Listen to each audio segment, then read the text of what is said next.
لغط كبير دار حول فيروس كورونا تسيدته مواقع التواصل الاجتماعي، ورهاب اجتماعي أصاب المترقبين لكورونا الذي أثقل في زيارته للشرق الأوسط منذ سنتين.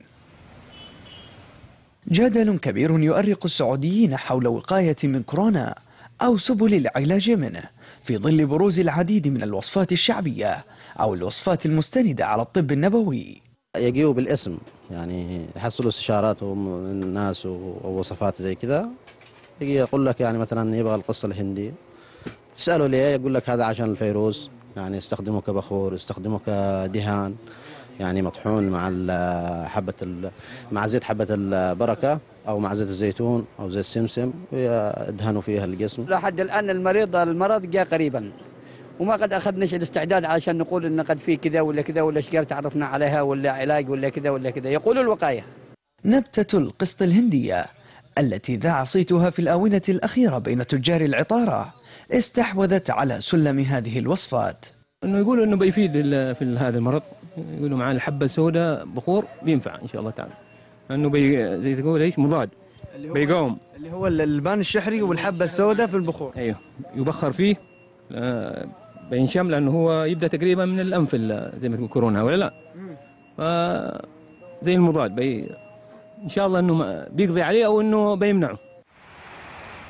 هروب من المستشفيات وعزوف عن المضادات الطبية من أهم الخطوات التي اتخذها كل من أرهقه الفيروس، وبعضهم لم يحرك فيه ساكنة. ما سمعنا في فائدة بالنسبة للكورونا علشان احنا نستفيد من الطب اللي هو الطب الأساسي يعني. فتوجهت للشعب؟ توجهنا للشعبي. لما جيت جدة ما جبت عيالك ليه؟ والله عشان المرض هذا المنتشر الحين مخوفون الناس عنه صراحة، وفكرت اني اخليهم افضل اني ما اجيبهم. تخليهم في البيت. نعم. في البيت اي نعم. وتجي جدة بدون. نعم. الفيروس احط الكمامات بس شيء.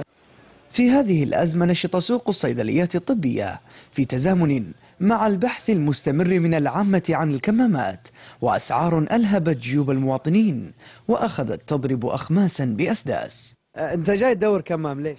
والله عشان الفيروس هذا اللي سمعنا عنه، والله هو مجهول ما درينا عنه للحين، وما أثبتت يعني أي شيء إنه صاب ناس ولا شيء، بس سمعنا عنه مجرد إشاعات. الكمامات أكتر حاجة بتطلب، واللي هي المعقمات اليد.